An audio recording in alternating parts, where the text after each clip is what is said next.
안녕하세요.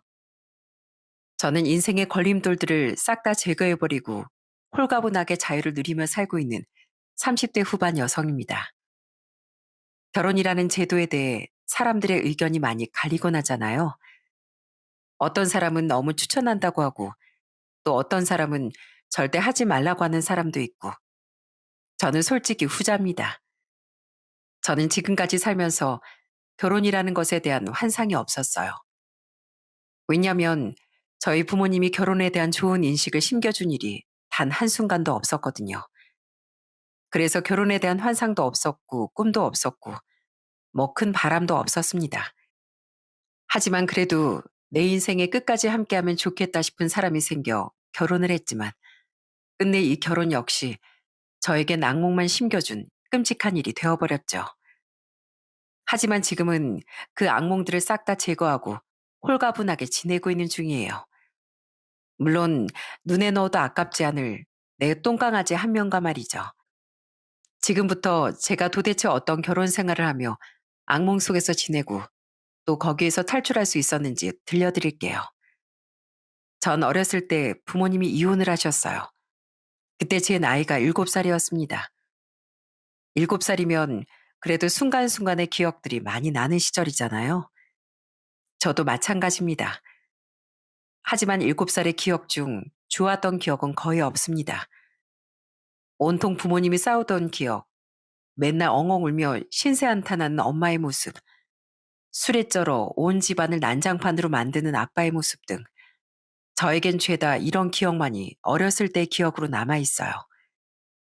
그나마 좋았던 기억들은 모두 할머니와 할아버지와 함께 했던 기억밖에 없죠. 전 엄마에게도 사랑받지 못했습니다.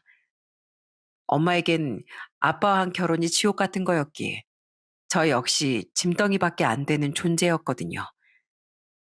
그래서 항상 저희 엄만 저한테 이 소리를 자주 하셨답니다. 피는 못 속이는 거야. 절대 피는 못 속여.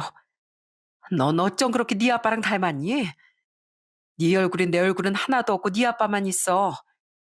왜 내가 너 같은 걸 낳아선 내 인생을 이렇게 망쳐놨을까? 너만 없었어도 내가 저 인간한테서 그냥 벗어날 수 있었을 텐데. 다 네가 망친 거야, 네가.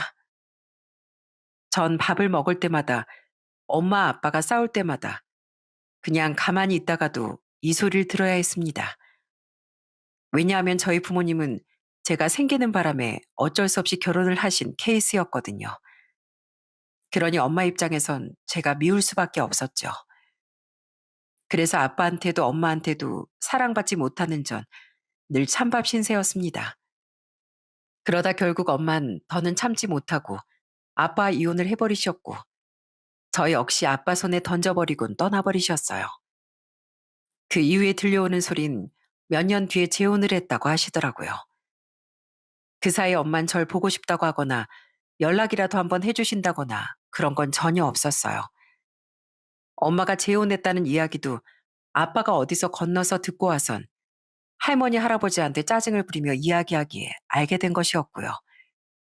그래서 저도 지금까지도 한 번도 엄마를 찾지 않았습니다. 그렇게 부모님이 이혼한 이후부턴 전 할머니 할아버지와 지냈어요. 아빠도 절 그 집에 던져놓고 나선 더 망나니처럼 지내더라고요. 아빠는 엄마보다도 더 했습니다. 결혼식도 안 하고 아니 혼인신고도 안 했으면서 제 엄마라며 데리고 온 여자만 해도 3명이었어요. 진짜 어린 나이였지만 아빠가 데리고 오는 여자들은 하나같이 죄다 이상한 여자들 뿐이었고요. 그때마다 할아버진 꼭 이런 소리를 해주셨죠. 선영아, 네 엄마야.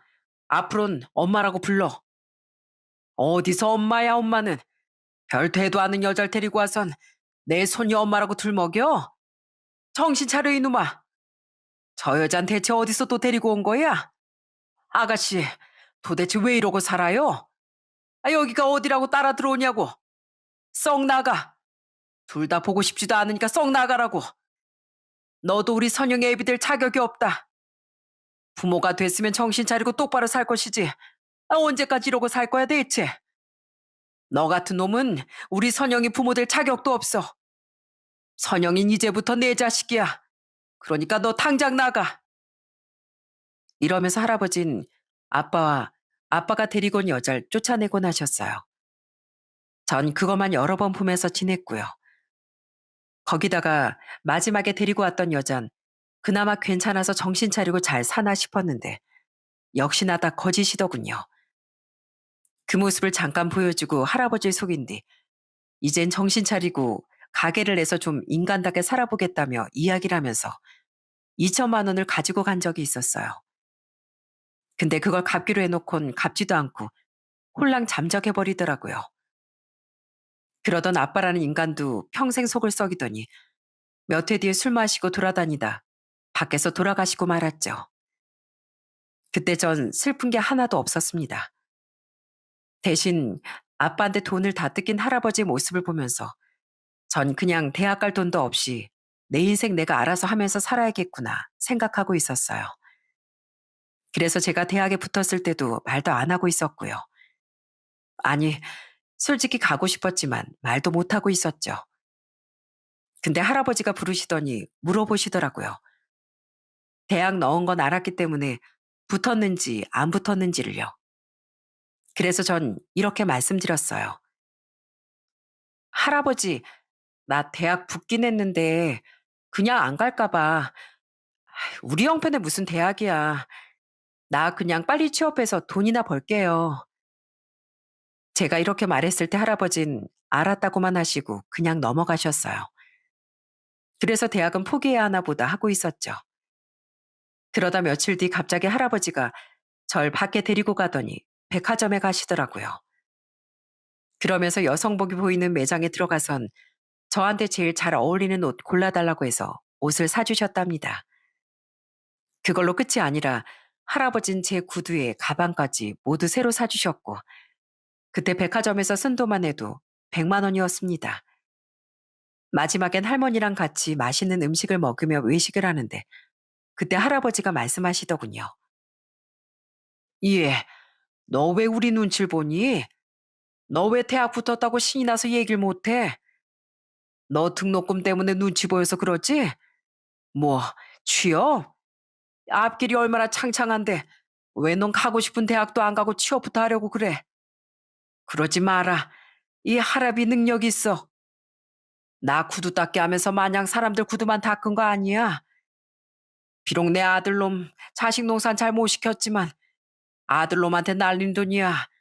그냥 그건 내 팔자인 거고. 아, 내 팔자 때문에 네가 눈치 볼 거 없다. 네 팔자까지 궁상 맞으란 법 없어. 내가 너 대학 보낼 돈, 시집 보낼 돈은 충분히 있으니까 이제부터 마음껏 어깨 펴고 살아.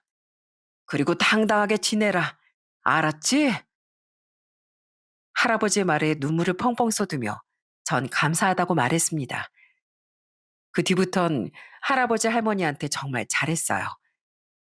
그렇게 할아버지 덕분에 대학도 잘 가면서 전 취업도 잘했습니다. 취업하고 나선 결혼까지 잘했고요. 남편은 정말 좋은 사람이었어요. 물론 연애 때까지만요. 남편은 소개팅을 통해 만났는데 부끄러움이 많은 사람이더라고요. 숫기가 없고 그냥 차분한 사람이었습니다. 근데 점점 시간이 지나면서 보니까 남편은 숫기는 없는데 되게 재밌는 사람이더군요. 그것도 저 한정으로요. 남편은 소극적이고 소심한 사람이라 다른 사람들 앞에선 그냥 조용한 사람이었습니다. 저는 그 차분함이 좋아서 만나게 됐는데 알고 보니까 남편은 자기 사람 앞에선 장난기도 많고 활발한 모습도 많이 보여주는 그런 사람이더라고요. 저는 그게 또 좋았습니다. 제가 남편에게 특별한 사람이 된 것 같았거든요. 또 취향이나 여러 가지 면에서 잘 맞는 게 많아 저희 둘은 연애를 하면서부터 친구처럼 잘 지냈습니다. 전 엄마 아빠처럼 치고받고 싸우는 결혼을 절대로 하고 싶지 않았기 때문에 그냥 무던하게 편안한 연애, 편안한 결혼 생활을 원하고 있었어요. 그런데 이 사람이라면 그렇게 살 수 있을 것 같았죠. 그래서 결혼까지 했습니다. 제가 결혼할 땐 할아버지가 1억을 대뜸 주셨어요. 남편 쪽에 돈이 많지 않았거든요. 그래서 그걸로 남편이 좀 가지고 온 돈 대출까지 보태서 집을 구해 결혼을 했습니다. 이후에 결혼하고 나서 4년째까진 진짜 좋았어요. 우리 엄마 아빤 이 좋은 결혼 생활을 왜 그렇게 힘들게 했을까 하는 생각이 들 정도로 남편과 전 재미있는 신혼생활에 아이를 낳아 키우는 그 모든 과정까지 어느 것 하나 후회되거나 흠잡을 만한 것 없이 잘 지냈죠. 단지 흠이 있다면 바로 시모와 시누이였습니다. 남편은 아버지 없이 시모 손에서 자랐는데 이 두 사람이 진짜 제 결혼 생활에 가장 큰 걸림돌들이었어요. 한 번은 시모가 본인이 아는 방판 화장품을 팔 사람이 없다며 저한테 지인을 한 명만 소개해달라고 하더라고요. 그래도 그거 하면서 두 자녀를 키울 만큼 열심히 하신 분이었기 때문에 전 안쓰러운 마음에 제 지인 한 명을 소개해줬고요. 근데 어느 날 그 지인이 절 사기죄로 고소해버린다는 게 아니겠어요? 알고 봤더니 그 지인한테 300만 원이 넘는 화장품을 시키게 한 후에 자기가 가지고 있는 화장품들이 있으니까 그걸로 주겠다고 한 거였는데 그 화장품이 다 유통기한이 지났거나 박스가 다 뜯어져 상품으로서 팔 수가 없는 것들이었어요. 그러니 지인은 당연히 화가 날 만도 했죠. 그래서 그걸 받곤 고소해버린다고 난리를 쳐버린 거예요. 저까지 말입니다. 거기에 저도 화가 나더군요. 그래서 고소하라고 했어요. 그리고 난 모르는 일이니까 시모를 고소하든지 말든지 알아서 하라고요. 내가 다 죗값을 받게 해준다고요. 그러니 그제서야 지인이 전 관련이 없는 줄 알고 시모한테만 난리를 치더라고요. 시모는 저한테 와서 그 사람이 진짜로 신고라니까 저한테 울고불고 아주 난리를 쳤습니다. 예, 네가 좀 알려봐라. 나 진짜 이러다가 잡혀가면 어떡하니? 벌써 날 고소도 했댄다. 그러니까 왜 그런 사기를 치세요? 저는 더 이상 쉴드 못 쳐드려요.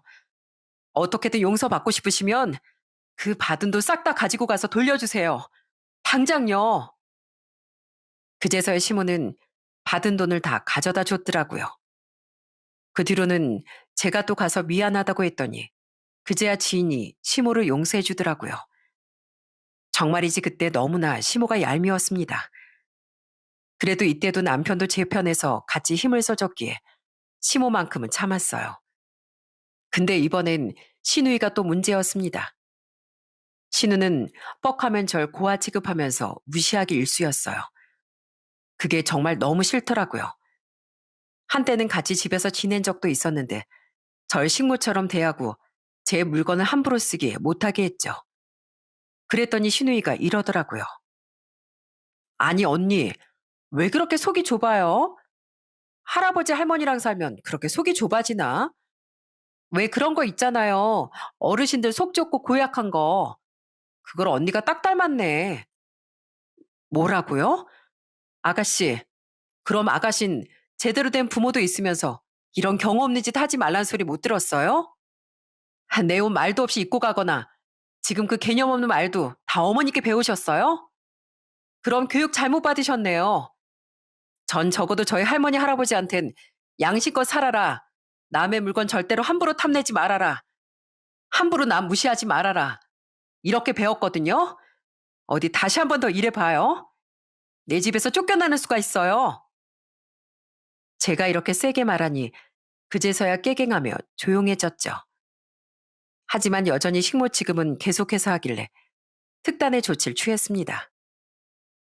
아가씨, 여기 빨래 청소 안 할 거면 관리비, 월세, 가사도우미 비용 다 내놔요. 그거 안 내놓을 거면 제대로 사람 노릇 하던가. 아니다. 이제껏 아가씨라고 공짜로 봐줬더니 안 되겠네요. 앞으로 월세 생활비 꼬박꼬박 내놓으세요. 한 달에 40만 원씩 안 내놓으면 여기서 절대로 못 지낼 줄 아세요.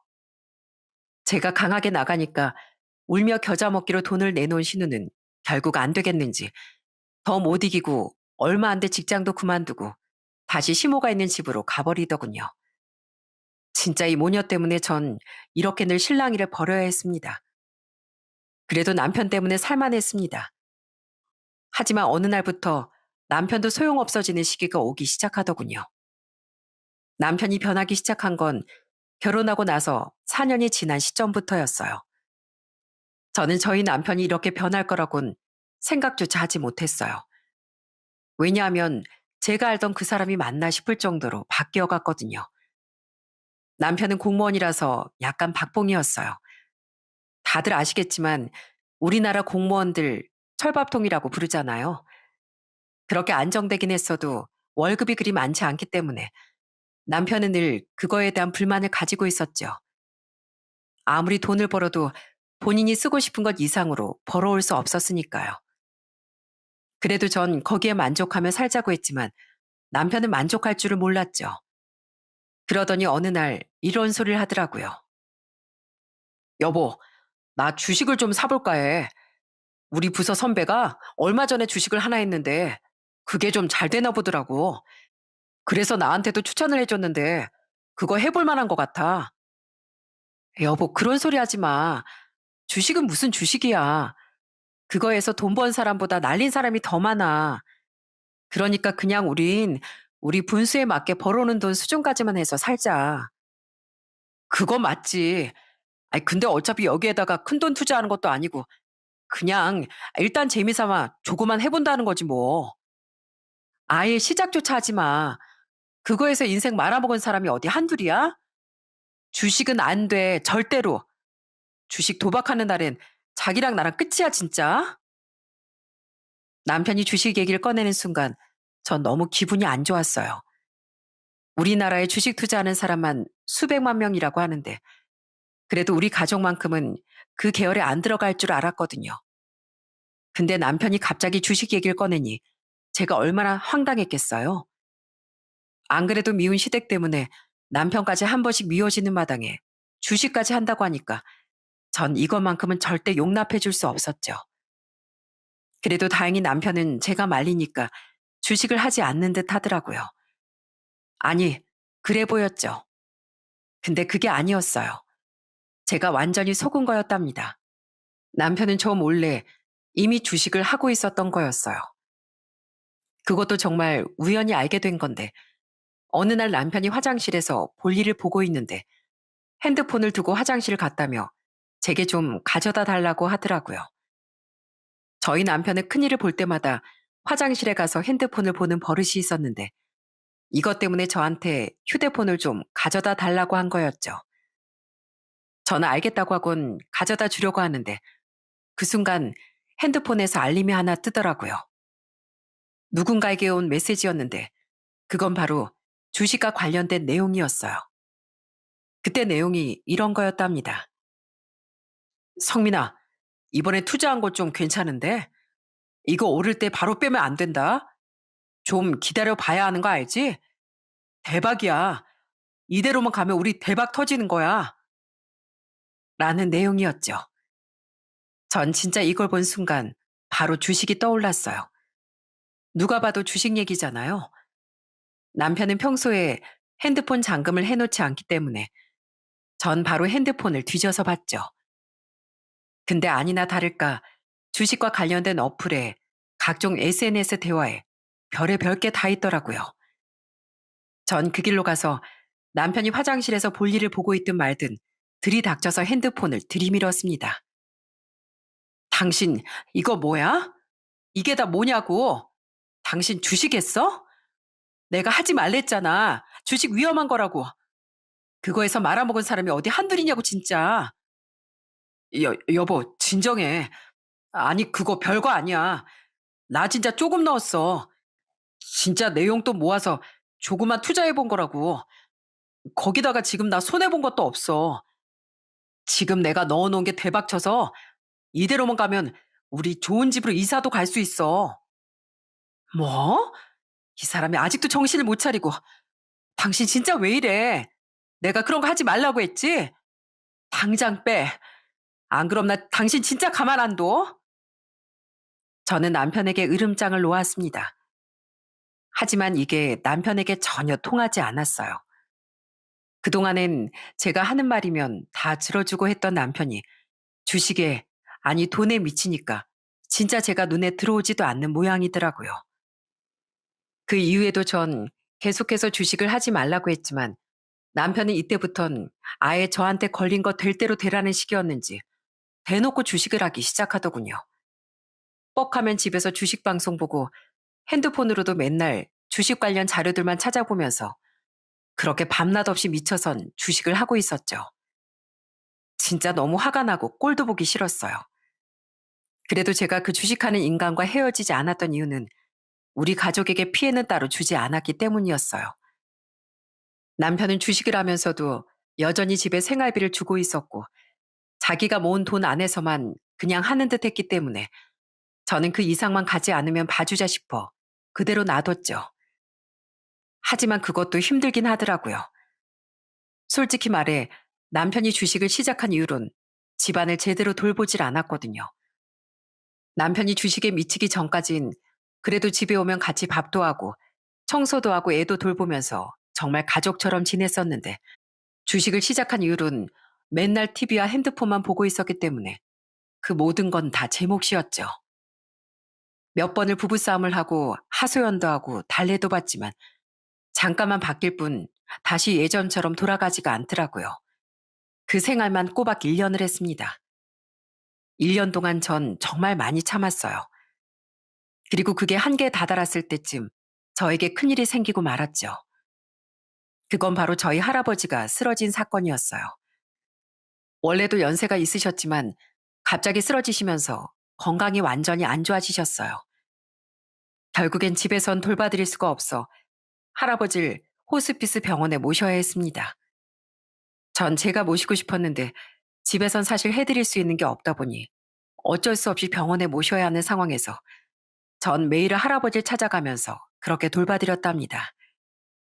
근데 너무 위독하다 보니까 말 그대로 돌아가실 날만 기다리면서 매일같이 할아버지와 작별 인사를 하는 기분으로 그 시간을 보내야 했어요. 그 와중에 남편이란 인간은 여전히 주식에만 미쳐있지. 진짜 제가 너무나 힘들었습니다. 너무너무 남편이 미웠어요.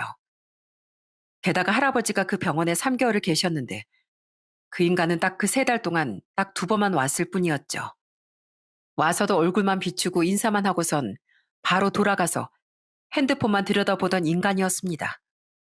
게다가 제가 할아버지 간호를 하고 있으면 집에 있는 인간이 늘 이렇게 전화를 하곤 했었어요.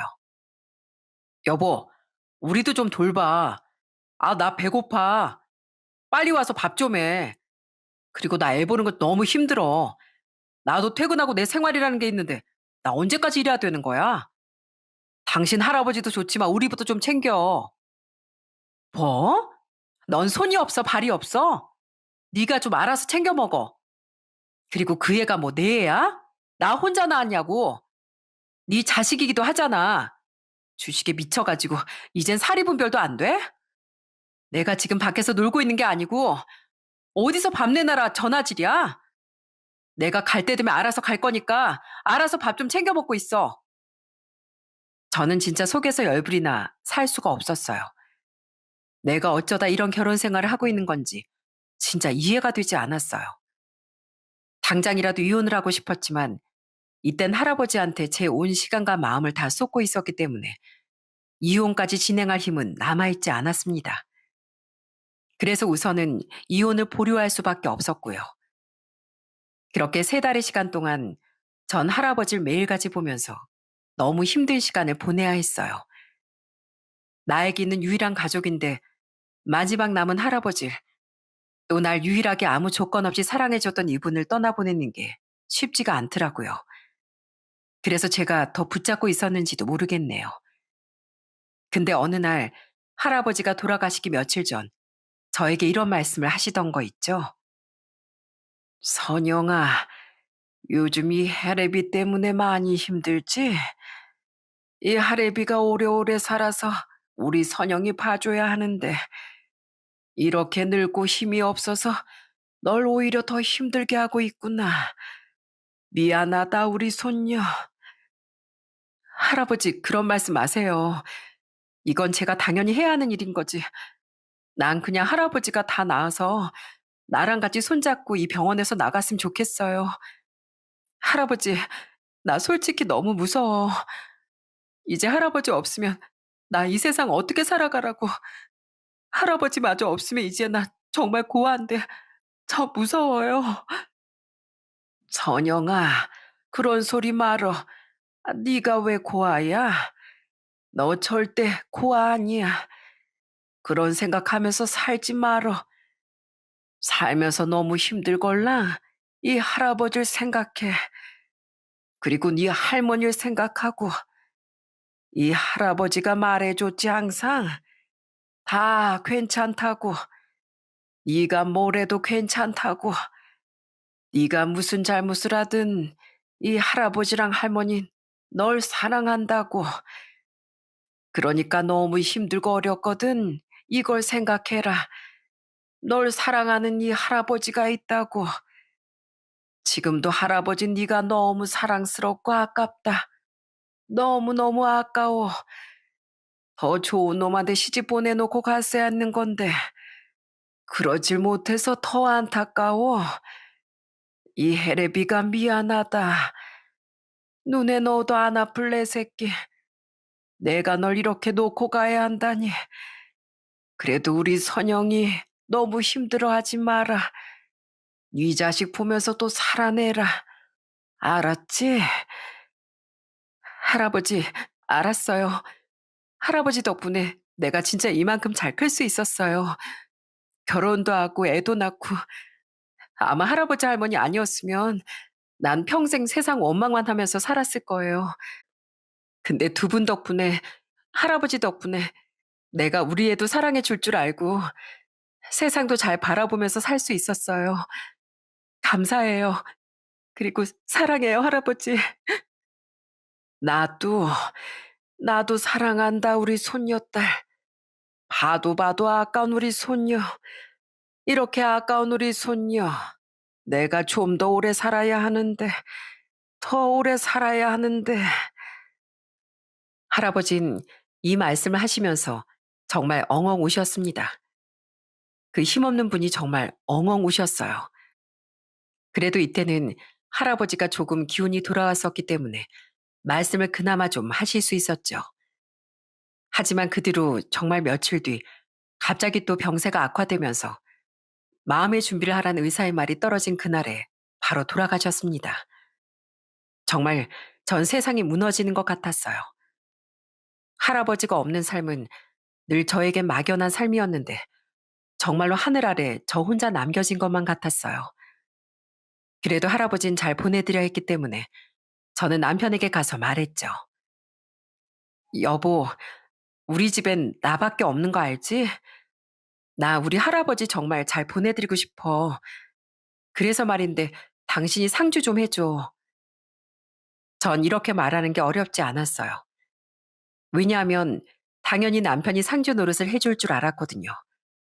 근데 이 인간이 뭘 하는 줄 아세요? 뭐? 상주를 하라고? 아이, 난 그런 건 좀 부담스러운데. 아, 그리고 솔직히 말해서 할아버지가 뭐 나한텐 해주신 것도 없었잖아. 늘 당신 할아버지기나 했지. 뭐 돌아가셨다고 해서 유산을 물려주기로 했어. 아니 뭐 잘해주시기로 했어. 이렇게 몸 하나 딸랑 놓고 떠나신 것밖에 없잖아.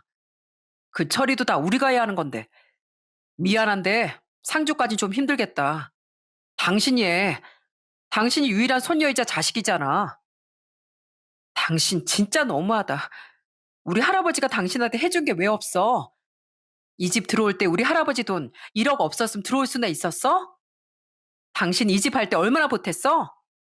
공무원 핑계 대면서 돈 모을 틈도 없었다고. 시댁에도 돈 모아둔 거 없었다면서 꼴랑 5천 가지고 와선 나머진 다 대출 받았잖아. 당신 진짜 이기적이다, 이기적이야. 그래, 하지 마. 나도 당신 같은 인간한테 상주 맡기고 싶지 않아. 진짜 화딱지도 나고 서운하기도 하면서 온갖 감정이 다 들더라고요.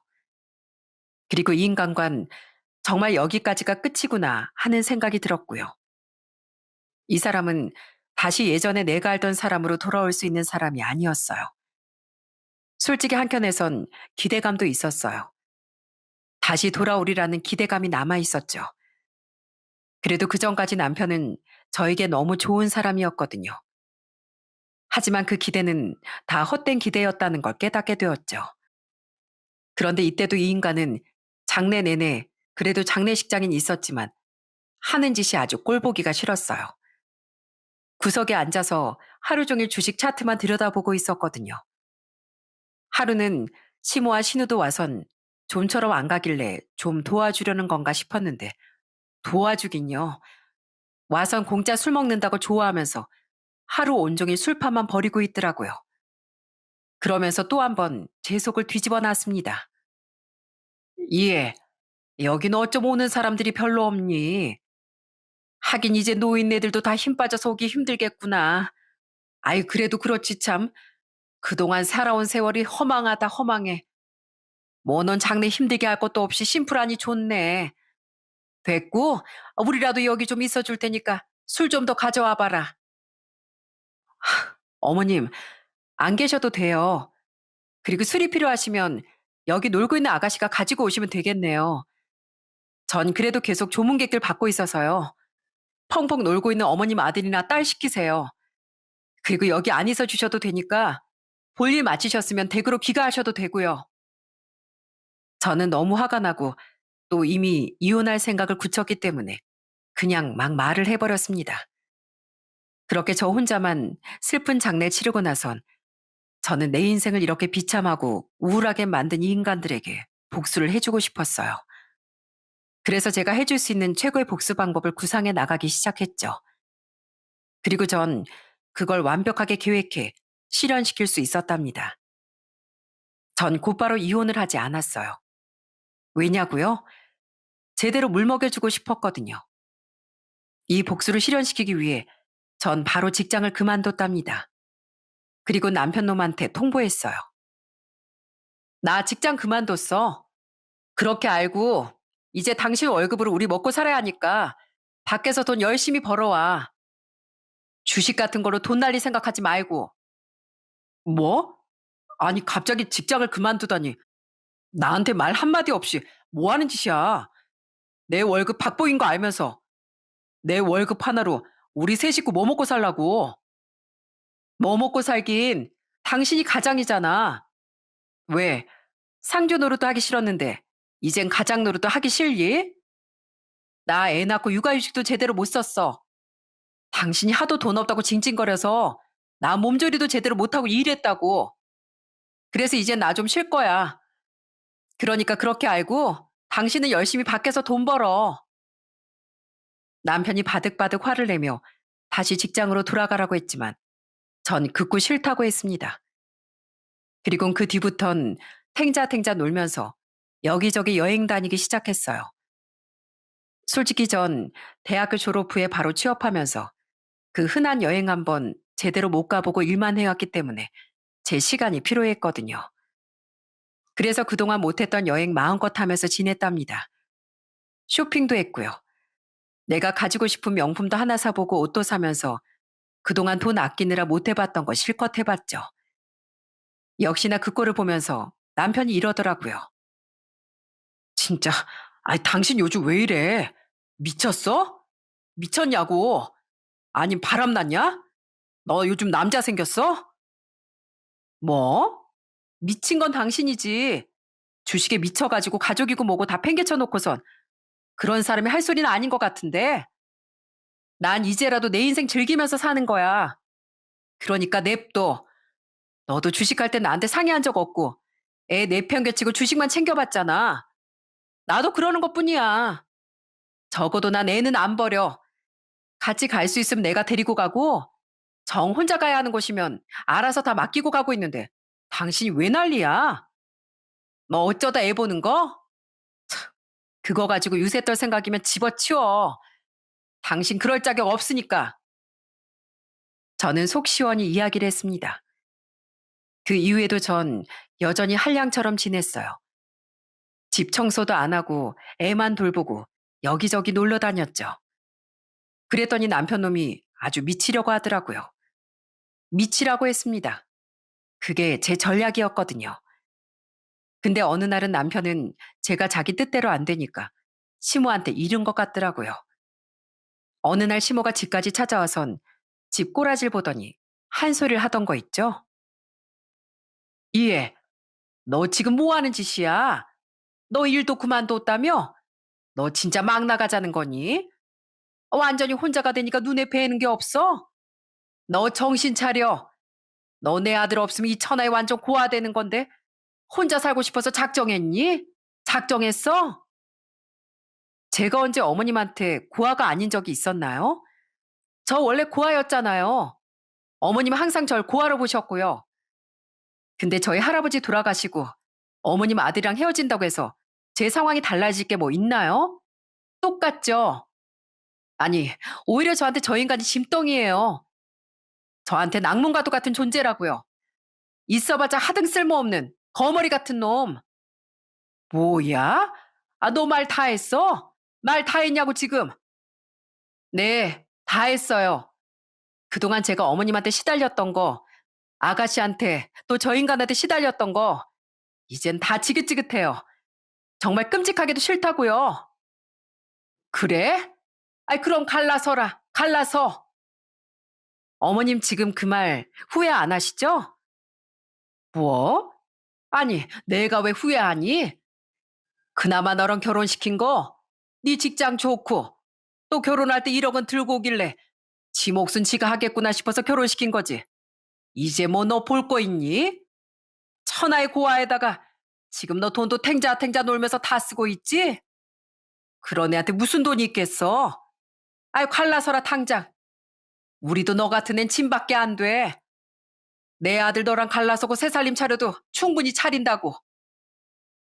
저는 아무것도 모르고 바락바락 화를 내며 갈라서러 가는 이 시모를 보면서 진짜 너무 웃겨 하마터면 그 자리에서 빵 터질 뻔했네요.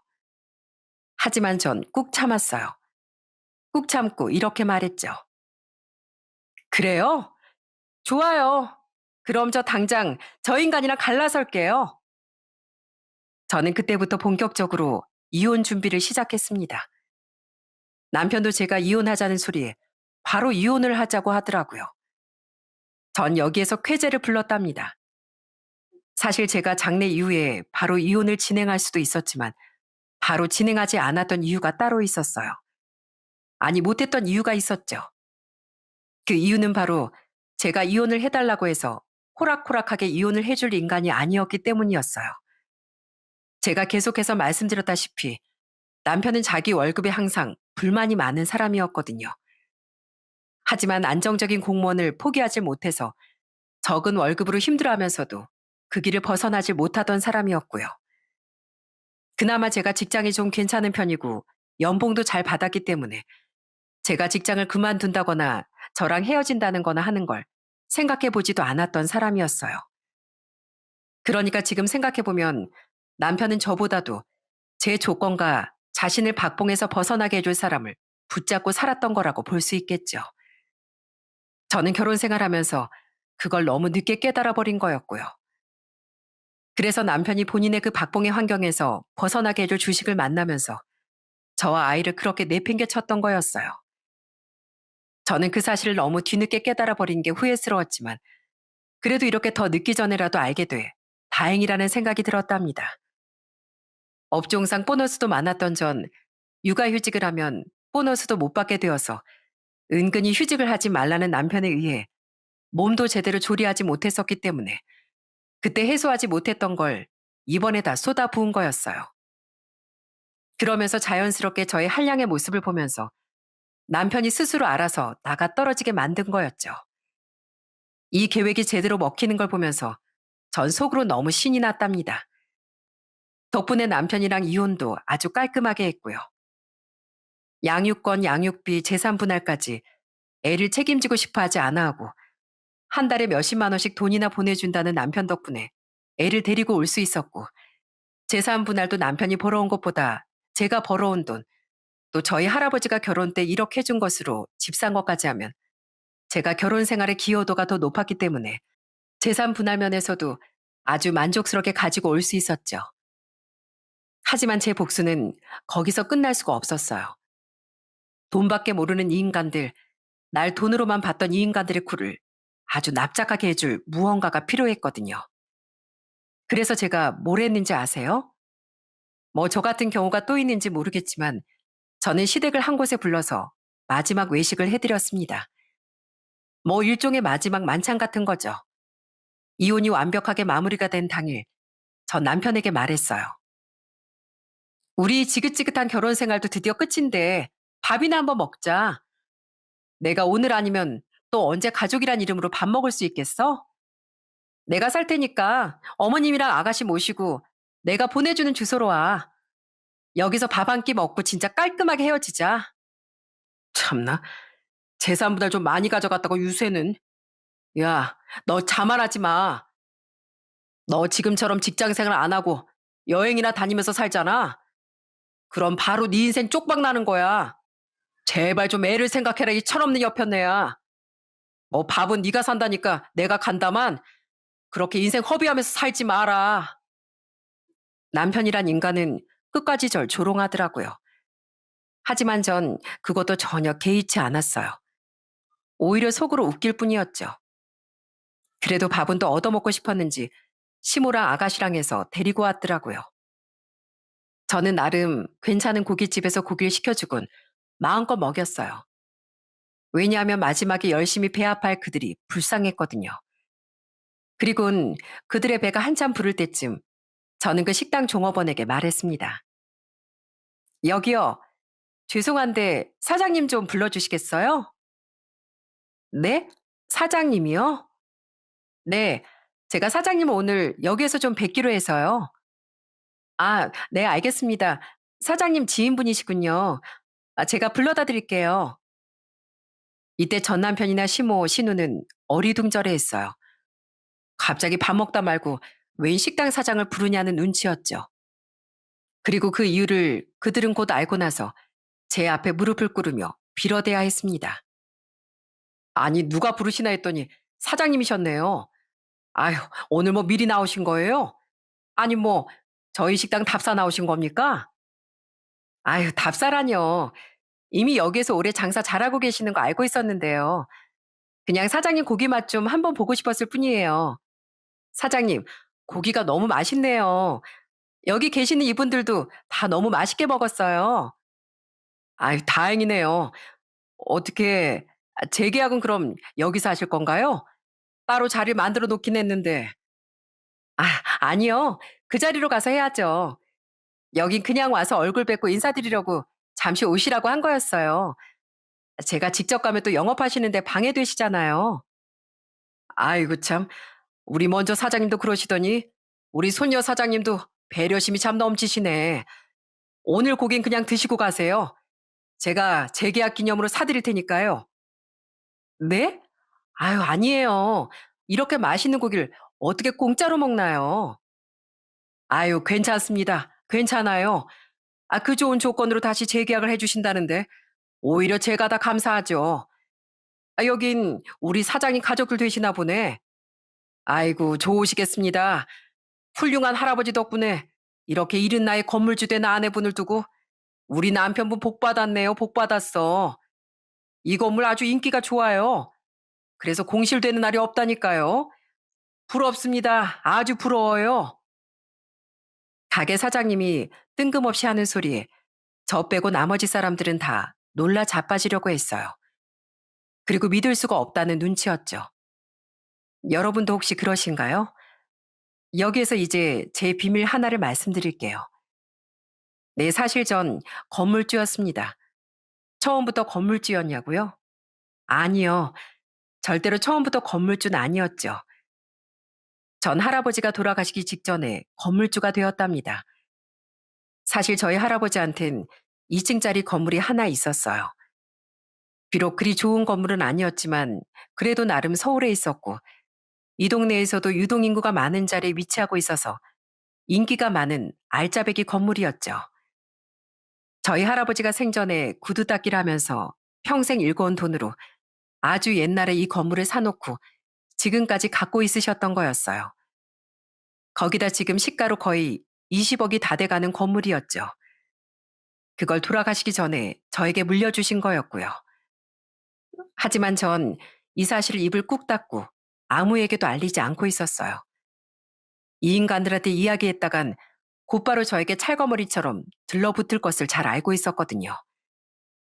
그래서 그렇게 저만의 계획을 세워 이혼을 하려고 했던 거였습니다. 이제야 제가 했던 행동들이 좀 이해가 되시나요? 전 단순히 이혼만 하기 위해서가 아니었어요. 저희 할아버지가 주신 이 소중한 건물을 어떻게든 잘 지켜내기 위해서였죠. 역시나 제 예상대로 모든 사실을 다 알게 된 세 사람은 난리가 났습니다. 여보, 무슨 소리야? 건물주라니? 당신이 여기 건물주라고? 어? 잘 들었네. 여기 내 건물이야. 우리 할아버지가 나한테 남겨준 내 건물. 말도 안 돼. 이런 걸 말 안 하는 게 어딨어. 이 이혼은 무효야. 무효라고. 어차피 이거 가지고 재산 분할했어도 당신은 기여도 하나도 인정 안 돼.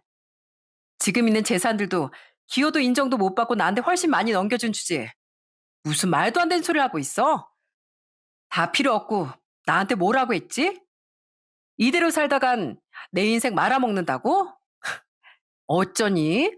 그럴 일은 절대 없을 것 같은데? 그러니까 이 미련한 인간아. 투자할 때를 제대로 알아보고 투자를 했었어야지. 당신은 그렇게 영원히 잡히지도 않는 희망 바라보면서 주식에나 인생 쏟으세요. 저는 이제 이 건물주로서 건물 관리하면서 떵떵거리면서 살 테니까. 예. 우리 다시 한번 생각해 보자. 이거 말이 안 되는 거야. 너 이거 사기다. 어? 엄연히 사기라고. 사기요? 이게 사기라고요? 아니, 어째서 이게 사기죠? 나 돈 없고 힘 없어지니까 바로 갈라서러 간 사람이 할 소린가요? 어디 고소하고 싶으면 해봐요. 나도 가만히 있지 않을 테니까. 여보, 내가 미안해. 어? 내가 다 잘못했어. 아니, 당신 이런 게 있는 줄 알았으면 내가 상주도 다 하고 할아버지도 마지막까지 잘 모셨지. 근데 난 진짜 하나도 몰랐잖아. 왜 그동안 말을 안 했어? 아니다. 그냥 내가 다 못나서 그런 거야. 그러니까 여보, 우리 이혼 다시 한번 생각해보자. 지금이라도 취소해보자고. 아니, 취소가 안 되면 우리 다시 합치자. 어? 내가 당신 평생 여왕님처럼 떠받들고 살게. 아니, 필요 없어. 차라리 당신한테 상주를 안 맡긴 게 너무 잘한 일이었어. 우리 할아버지가 얼마나 부끄러웠겠어? 당신 같은 놈을 상주로 받고 있으면. 난 돈 보고 날 여왕처럼 떠받드는 인간 필요 없어. 아니, 오히려 꼴도 보기 싫어. 그러니까 이제 진짜 남남된 거 우리 영원히 보지 말자. 이제 좀 나가. 내 건물에서. 이들은 엉엉 울면서 제게 빌어댔지만 전 완벽하게 무시했습니다. 그리고 내 건물에서 싹 다 내보내버렸어요. 그렇게 완전히 이들과 인연을 끊어내버렸죠.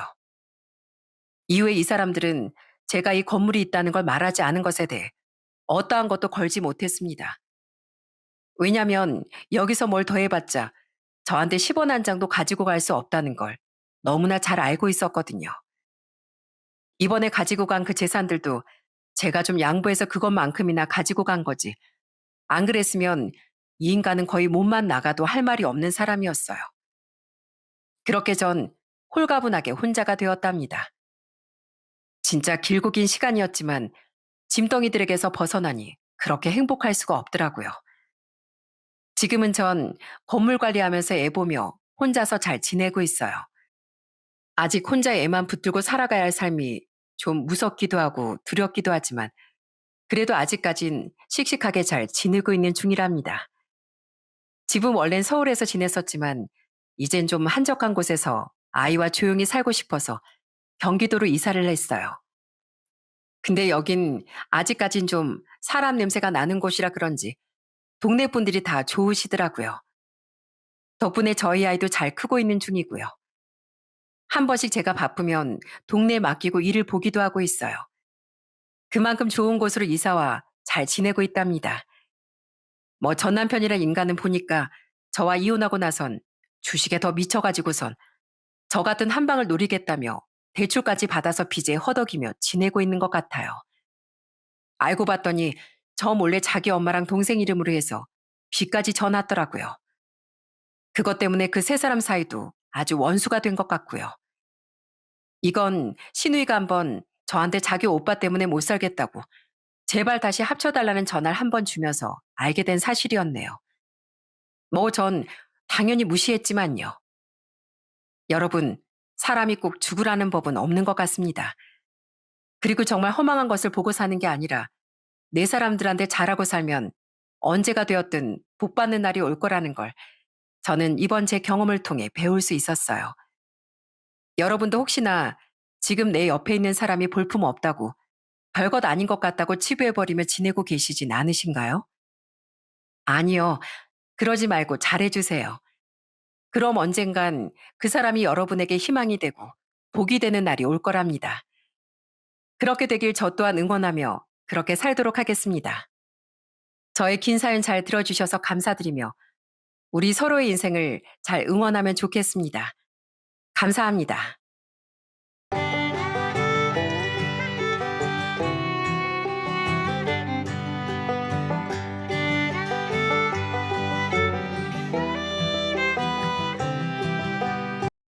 안녕하세요. 악한 끝은 없어도 선한 끝은 있다고 믿는 40대 여자입니다. 저는 인생의 진짜 가치는 결국 돈이 아니라 마음에 있다고 생각해요. 이건 저희 부모님께서 늘 강조하시던 말씀이기도 했고, 저 역시 살아오며 누군가의 선한 마음에 도움을 받아본 경험이 있기 때문이죠. 반대로 마음을 굳게 쓰지 못하는 사람은 어디서든 결국 외면받고 마는 것이라는 사실도 직접 겪으면서 배웠는데요. 그렇게 제가 살아오며 겪었던 일들에 대해 잠시 들어보시겠어요?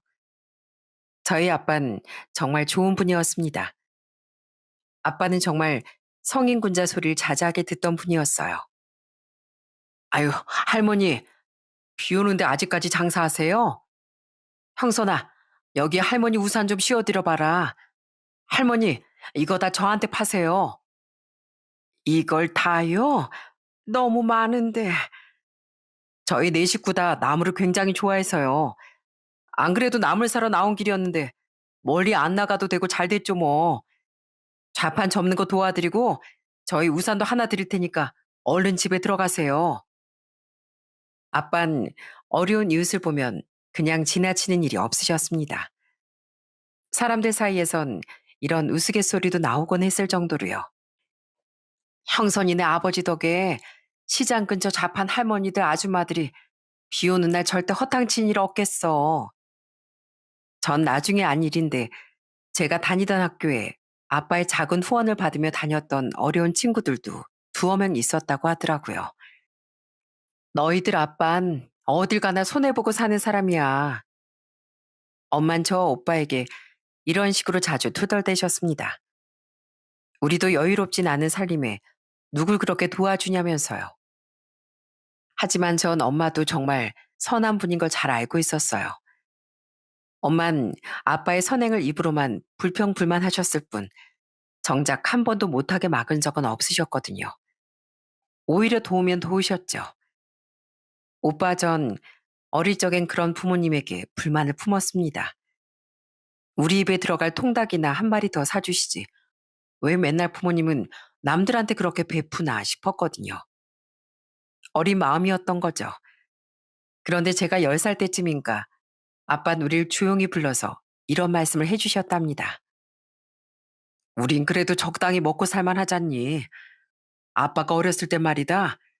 지금보다 세상 살기가 훨씬 팍팍했어. 그런데 너희들 할머니가 예전에 많이 편찮으셨을 때 마을 어른들이 십시일반 돈을 모아서 그 비싼 병원비를 빌려주셨단다. 그리고 너희들 할머니가 투병하는 내내 어른들은 돌아가면서 아빠랑 고모들 끼니를 챙겨주셨고 자신들도 쌀 한 톨이 아까운 시대였는데 말이야. 게다가 그런 형편의 아빠가 고등학교를 졸업할 수 있었던 것도 이름 모를 한 유지분의 후원 덕분이었단다. 정말요? 엄청 고마우셨겠다. 암, 역시 우리 민석이 형선이 착하구나. 사람들 도움을 당연하게 여기지 않고 고마워할 줄도 알고. 아빤 우리 민석이 형선인 아빠처럼 힘들게 자라지 않아서 얼마나 다행인지 몰라. 그리고 그게 다행스럽고 감사한 일이라는 걸 안다면 그 마음으로 다른 사람에게 조금이라도 따뜻함을 나눠줘야 하는 거란다. 그럼 또 그 사람들이 나중에 어려운 누군가를 도와주지 않겠어? 어렸을 때라 선한 영향력이니 하는 생각까진 하지 못했습니다. 하지만 제가 어린 시절에 아빠가 되었다고 생각해 보니 너무 감사할 것 같겠더라고요. 그때부터 오빠도 저도 부모님의 선행에 불만을 가지지 않고 나눔에 대한 아름다움을 깨달으며 자랐던 것 같아요. 시간이 흘러 오빠 저 모두 직장인이 되었습니다. 오빠가 참하고 다정한 새언니와 결혼한 지 2년 뒤, 저도 30대 중반의 나이로 1살 연상의 남편과 결혼을 했고요. 남편은 제가 일하던 회사에 경력직으로 이직했던 직장 동료였는데요. 책임감 있고 성실한 모습이 참 좋아 보였습니다. 남편에겐 4살, 6살 연하의 남동생과 여동생이 있었어요. 남편 삼남매는 참 보기 좋은 우애 깊은 형제 사이였죠. 특히 남편은 같은 남자 형제인 시동생과 정말 우애가 두터웠어요. 동진인 우리 부모님이랑 내 자랑거리야. 어렸을 때부터 수제 소리도 많이 듣고 자랐어. 시동생은 명문대를 나온 뒤 대기업에 다니고 있었습니다. 사람이 참 똑똑하고 눈빛도 맑은 사람이었고 제게도 우리 형수님이 최고다며 정말 잘해주곤 했었죠. 제가 머리만 형제들 사이에서 좀 좋았던 거지 인품은 형하고 막내만 못하죠. 근데 형수님을 처음 뵀을 때 딱 느낌이 왔다니까요. 아, 이분은 우리 형의 천생 배필이다 하고요. 형처럼 너무 선하고 좋은 분 같았거든요. 근데 새언니, 큰일이에요. 우리 작은 오빠 새언니 보고 너무 눈이 높아져서 결혼 못하는 거 아닐까요? 어머, 아가씨, 아이, 그거 우리끼리 있을 때나 농담으로 하는 거지. 절대 밖에서 그런 말 하시면 안 돼요. 사람들이 제가 뭐라도 되는 사람인 줄 오해할 거란 말이에요. 진심인데? 새언니처럼 좋은 사람이 어딨어요. 착하지, 오빠랑 저희 부모님한테 잘해주지, 싹싹하고 상냥하지. 그 정도면 우리 큰오빠가 완전 복권 당첨이라도 된 거랑 똑같죠. 신우인 직장 때문에 타 지방에 나가 살고 있었는데요. 가끔 시댁에서 만날 때마다 제게 정말 잘해주었어요. 시동생도 시누이도 평범하기 그지없던 절 멋진 사람이다, 좋은 사람이다 하도 추켜 세워주니 가끔은 제가 민망하기도 했답니다. 그래도 이 고마운 사람들을 위해 더 좋은 사람이 되어야겠다는 마음이 들었었죠. 이렇게 착한 삼남매를 키워주신 시부모님도 당연히 정말 좋은 분들이었고요. 시아버진 굉장히 온화하고 상냥한 분이었어요. 남편이 말하길 시아버지가 언성을 높이시는 모습을 한 번도 보지 못했다고 하더라고요. 아버진 야단치실 때도 점잖게 조목조목 타이르는 편이셨어. 오히려 우리가 좀 무서워했던 분은 어머니였지. 우리 어머니 잘한 건 잘했다고 칭찬해 주시지만 잘못한 것도 확실하게 꼬집고 엄하게 꾸짖는 분이시거든. 그래? 난 어머님이 맨날 잘해주시는 모습만 봐서 상상이 잘 안 되네. 그거야. 당신이 워낙 나무랄 데 없는 사람이니까 그렇지. 알지? 우리 어머니 당신 엄청 좋아하시는 거. 그래도 한 번 잘못하면 정말 우리 눈물을 쏙 빼놓으셨다니까? 시아버지보단 시어머니께서 더 엄격해 보이는 모습을 보긴 했었는데요. 어차피 제가 뭘 잘못하는 것도 아니고 잘못을 했으면 혼나는 게 마땅한 일이니 딱히 전 시어머니가 어렵게 느껴지진 않았습니다. 좀 겪어보니 친정엄마랑 성격이 비슷하신 것도 같아 나중엔 더 편하게 느껴지기도 했죠. 그래서 전 정말 시어머니와 사이가 좋았어요.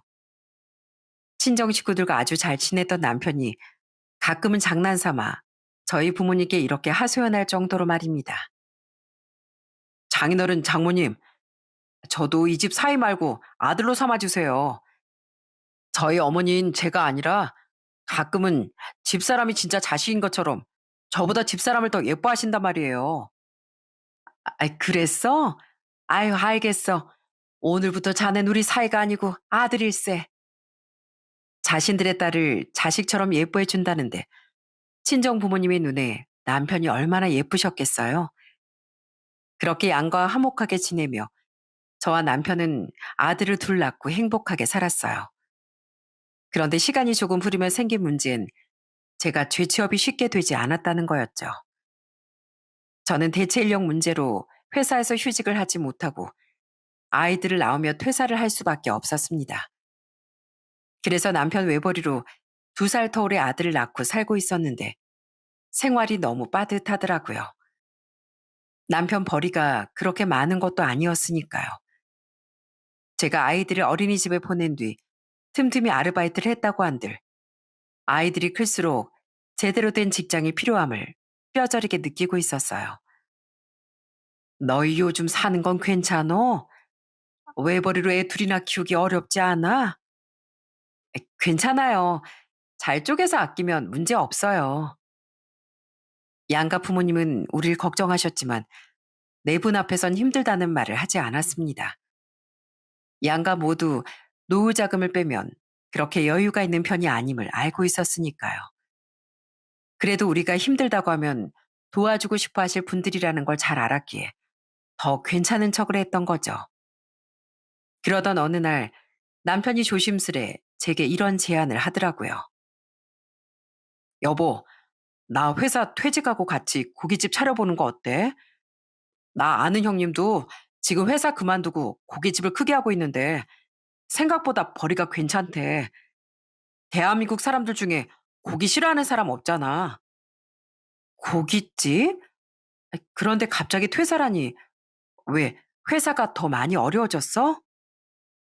저도 원래 몸담고 있었던 남편의 회사 사정이 점점 기울어가고 있던 걸 잘 알고 있었기에 걱정이 되더라고요.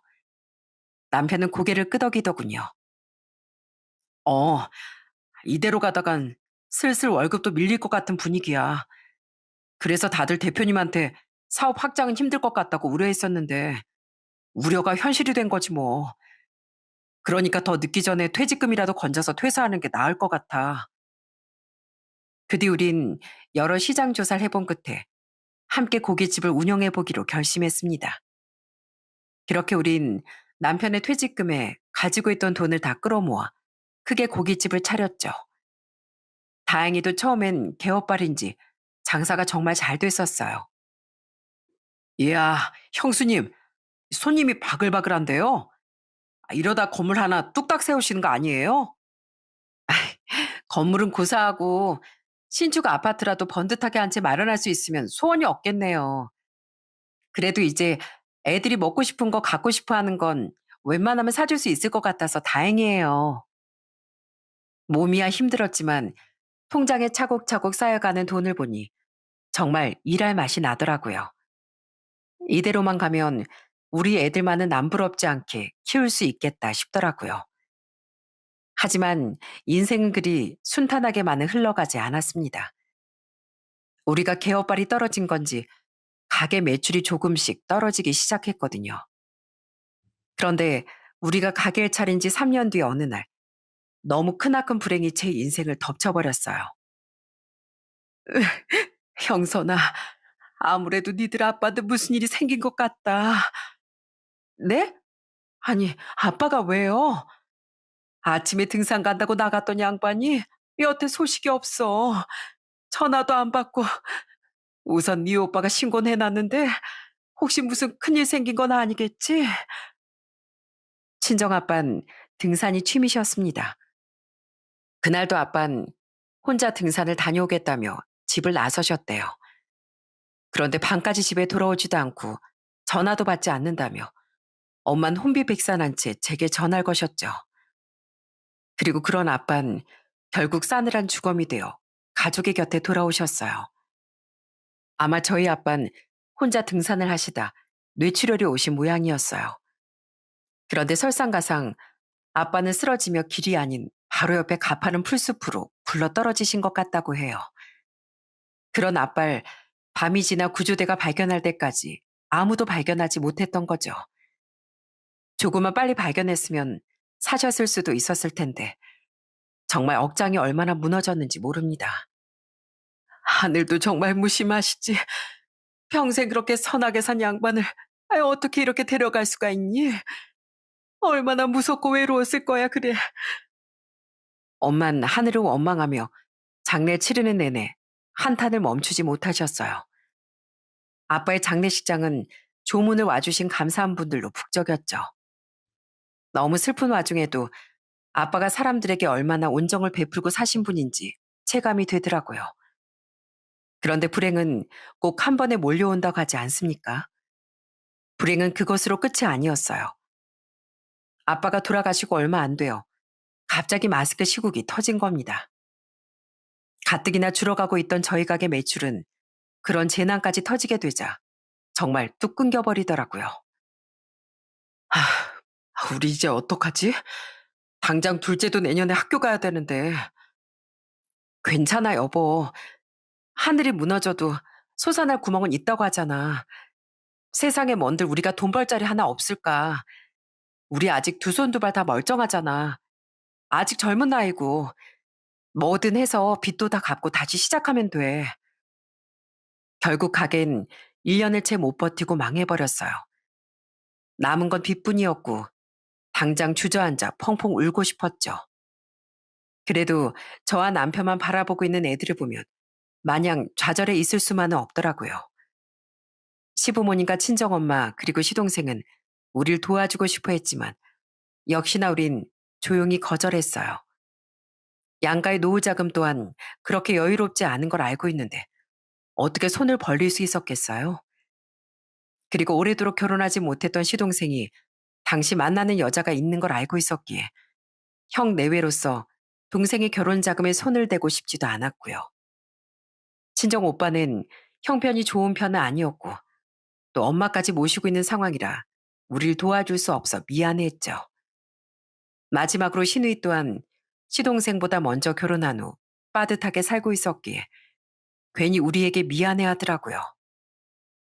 빚이야 있다지만 둘이 다시 직장만 구해 맞벌이라면 여짜저짜 갚아나갈 수 있는 금액이었기에 우린 우리 힘으로 위기를 헤쳐나가려고 했습니다.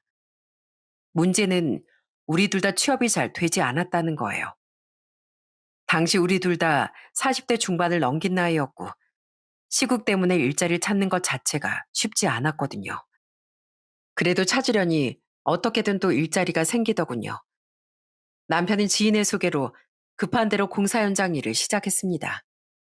그리고 다행히도 저 또한 한 병원에서 청소 일을 하게 됐죠.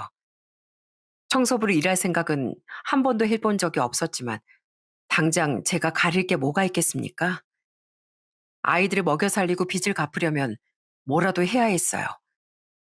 게다가 생각보다 좋은 급여를 받을 수 있었기에 저는 만족하며 열심히 청소를 하기 시작했죠.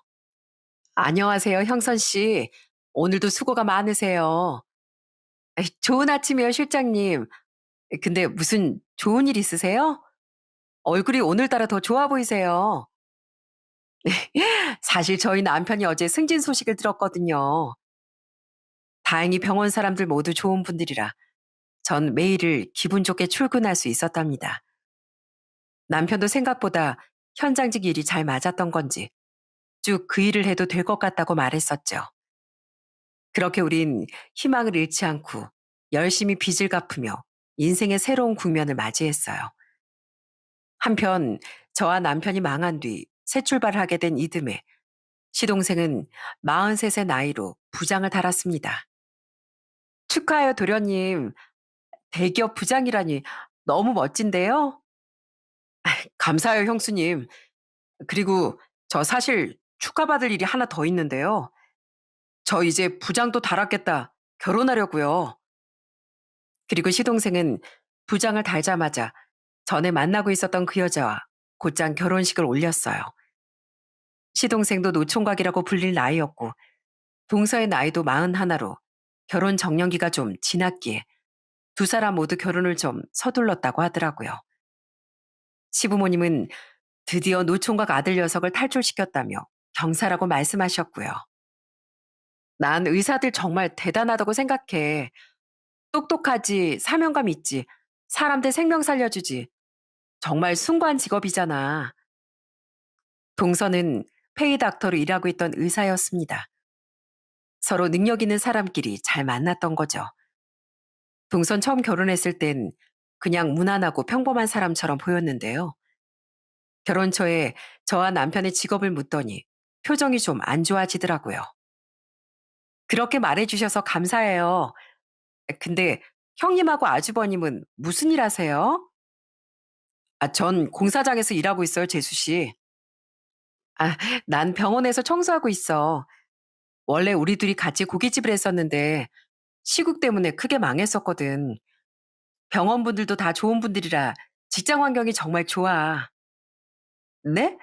막노동의 청소부요? 헐, 제 남편은 대기업 부장인데 가족 중에 그런 직업 가진 사람들이 있을 줄은 몰랐네요. 순식간에 분위기가 어색해지더군요. 딱 듣기에도 동서가 저와 남편을 무시하고 있다는 게 느껴졌거든요. 사람이 이렇게 말을 생각 없이 하나 싶긴 했는데 전 우선 대충 굳어버린 분위기를 풀어보려고 했습니다. 그런 직업이라니 아다르고 어다르다고 말이 좀 그렇다. 모든 직업은 다 똑같이 세상에 필요한 직업인데 우리 나름대로 돈도 적당히 벌고 만족하고 있어. 뭐 물론 의사만큼 사명감을 가지고까지 일하고 있진 않지만 말이야. 에이, 아이 어떻게 직업이 다 똑같아요. 그래도 급이라는 게 있는데.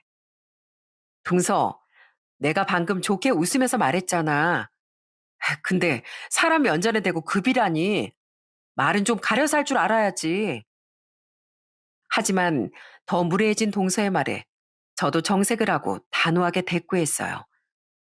이런 걸 그냥 웃어 넘겨줬다간 다음엔 더 큰 무례를 저지를 테니 아닌 건 또 아니라고 말했던 거죠. 그러자 동서의 표정이 새초롬해졌는데요. 거기서 끝나지 않고 시동생과 시어머니까지 화를 내자 동선 거의 심통이 난 표정이 되더라고요.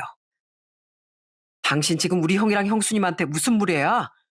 빨리 사과 안 드려? 죄송해요, 형수님. 미안해, 형. 얘 세아가 나도 예전에 청소일 한 적이 있는데 그럼 나도 급이 떨어지는 사람이냐? 네? 아니요. 그게 아니라 아니기 뭐가 아니야. 너 가방끈 길고 대단한 직업 가진 거 여기 모르는 사람 없어. 근데 사람 인생에서 가장 중요한 건 돈을 얼마나 버느냐, 무슨 직업을 가졌느냐가 아니야. 됨됨이가 먼저 돼야지. 어디 사람한테 그깟 직업으로 급을 따지길. 그게 얼마나 무식해 보이는 일인 줄 알아? 난 아닌 건 아니라고 확실하게 말하는 사람이야. 또 그런 무례한 말 뱉었다간 나한테 너 크게 혼날 줄 알아. 네, 죄송해요, 형님, 아주버님. 전 그냥 별 뜻 없이 했던 말이었어요. 죄송합니다. 남편이 말했던 엄격한 시어머니의 모습이 바로 이런 거였구나 싶더라고요. 쩌렁쩌렁하게 울리던 시어머니 목소리를 듣는데 괜히 저까지 혼나는 기분이 들더라고요. 그제야 동선 저와 남편에게 사과하긴 했지만 심통난 표정을 보니 별로 진심은 아닌 것 같더라고요. 그때 이후 시부모님도 저와 남편도 동서에게 차마 호감을 가질 순 없게 됐습니다. 우리도 사람이었으니까요. 그래도 가족들은 모두 티내지 않고 동서와 잘 지내보려고 노력했어요. 어쨌든 이제 막 시동생과 결혼한 사람이고 친해지면 단점이 아닌 장점도 많이 보이겠지 하는 마음으로요. 그런데 그 뒤로도 동선 계속 실망스러운 모습을 보이더라고요. 동서, 그냥 앉아있기 뻘쭘하지? 여기 와서 이것 좀 다듬어. 내가 준비는 다 해놨어. 다 같이 일하면 더 빨리 끝나고 좋잖아. 처음엔 가족들 모두 안 그래도 낯설고 어색한 동설 위에 일부러 뭘 시키진 않았습니다. 그래도 가족들이 모두 분주해 보이면 괜히 뭐라도 도와야 할 것 같은 게 사람 마음 아닌가요? 그런데 동서는 시댁에 올 때마다 심지어 명절에도 손도 까딱 안 하려고 하더라고요. 저는 시부모님도 분주히 움직이시는 마당에 앉아서 손톱만 들여다보고 있는 동서에게 좋게 일을 나눠주려고 했습니다. 그런데 동서는 뚱한 표정으로 이렇게 말하더군요. 전 명절에도 손 하나 까딱 해본 적 없어요. 저희 부모님이 귀한 외동딸이라고 아무것도 안 시키셨거든요. 그래서 저 할 줄 아는 것도 없어요. 뭐라고? 아니, 동서가 손님도 아니고 이건 가족 행사인데 하기 싫다고 그냥 그러고 있겠다고? 다 차려주는 밥상 얻어먹기만 하고? 그럼 하기 싫어도 꾹 참고 일하고 있는 다른 가족들은 뭐가 돼? 잘 모르면 알려줄 테니까 얼른 와. 아, 싫은데. 기가 막혀서 입을 떡 벌렸습니다. 저렇게 일하기 싫다고 대놓고 말하는 사람은 처음 봤거든요. 시어머니도 기가 막혀하며 또 한마디 하려고 다가오셨죠. 이해. 어떻게 사람이 좋은 것만 하고 사니? 그동안 내가 시짜짓 한다는 소리 들을까봐 꾹 참고 가만히 있었더만 너도 이제 우리 가족인데 협동심이라는 게 있어야지. 큰애는 뭐 귀한 딸 아니라서 여기서 일손 돕고 있겠니?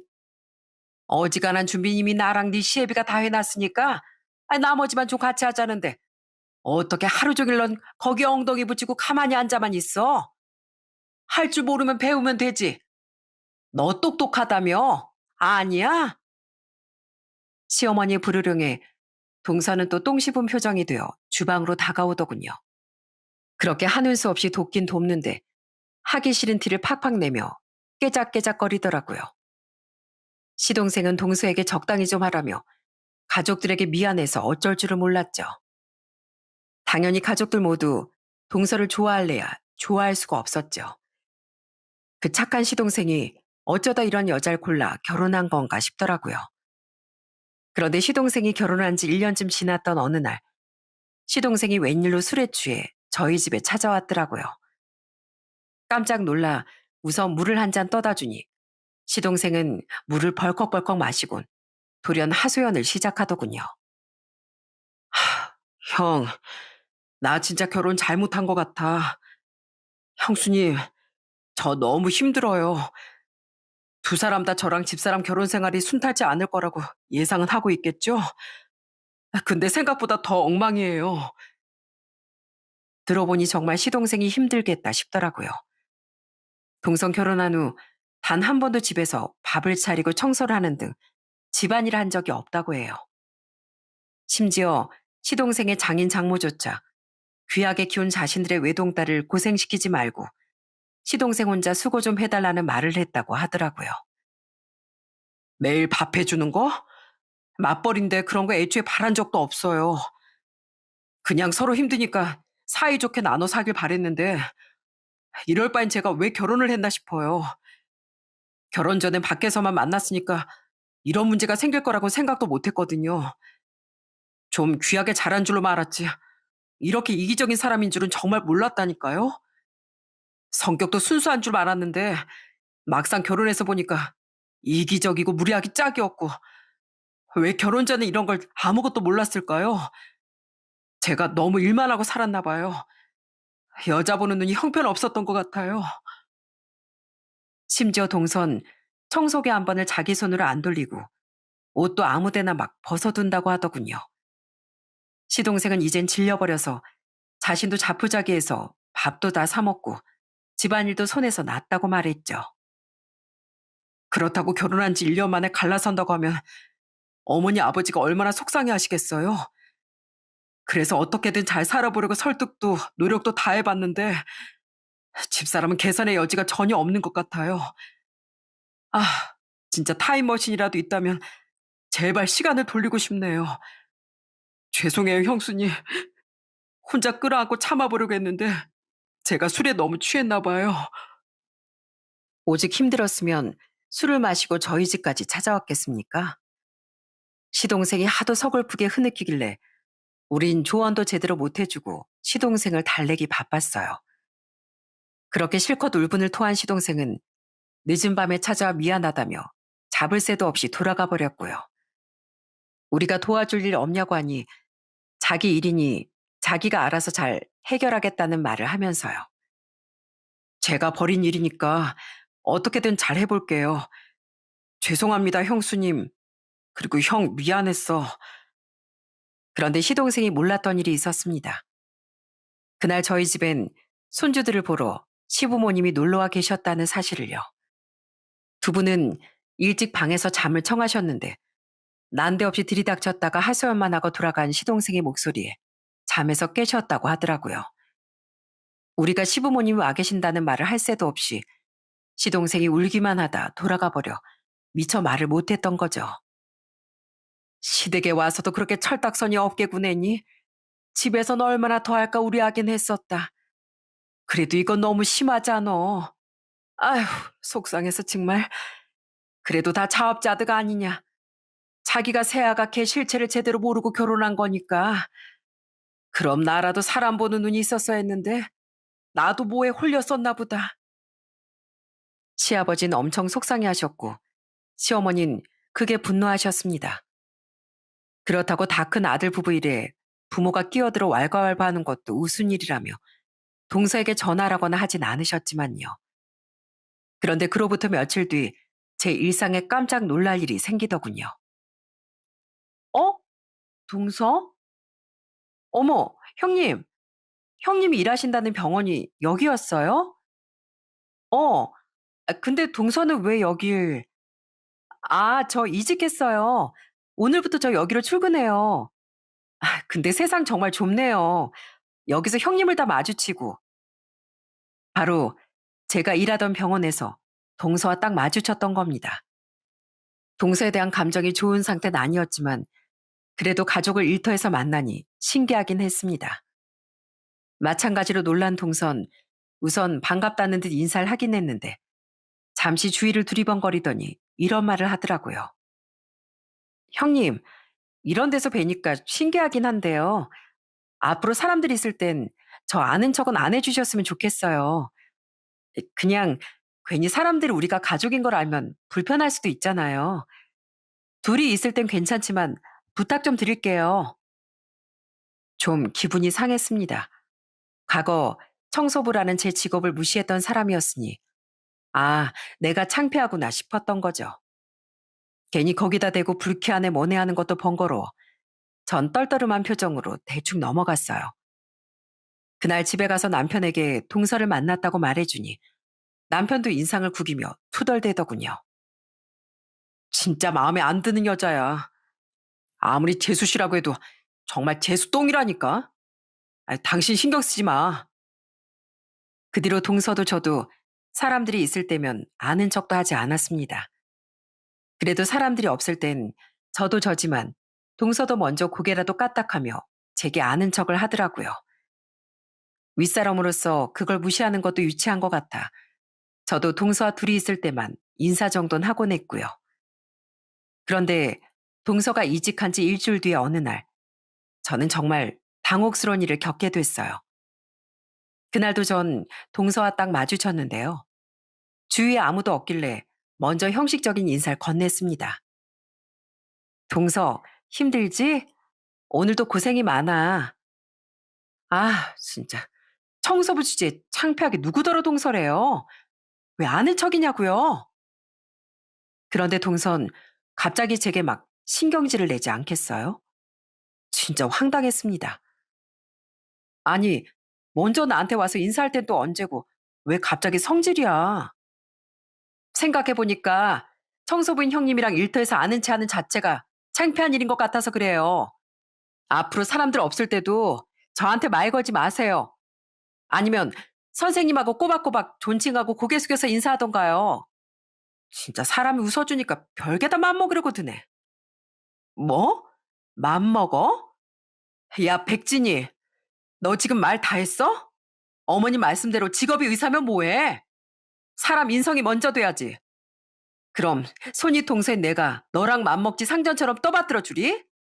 진짜 창피한 건 청소부인 내가 아니라 직업으로 사람 금나누고 주제거리는 네 인성이야. 청소부 주제 누구한테 훈계질이에요? 비켜요. 같이 말 섞고 있는 것도 누가 볼까봐 창피하니까. 정말 기가 차더라고요. 이게 좋게 좋게 대해줬더니 아주 기어오르더군요. 갑자기 왜 이러나 싶었고 정말 스팀이 확 올랐죠. 그쪽에서 먼저 선을 넘길래 저도 언성을 높였는데 동선 그런 절 밀치고 그냥 지나가려고 하더군요. 그런데 그 순간 누군가 제 이름을 불렀어요. 형선아, 너 괜찮니? 이봐요, 백 선생. 지금 뭐 하는 짓입니까? 어? 병원장님? 그 사람은 바로 병원장님이었습니다. 병원장님은 우리의 대화를 다 들으신 건지 잔뜩 화가 난 표정으로 다가오시더군요. 동선 굉장히 당황스러우면서도 제 이름을 친근하게 부르던 병원장님에게 어리둥절한 표정을 지어 보였죠. 그리고 병원장님이 저와의 관계를 밝히자 동서의 얼굴은 흑빛으로 변하고 말았습니다. 병원장님, 저희 형님이랑 아는 사이세요? 예, 압니다.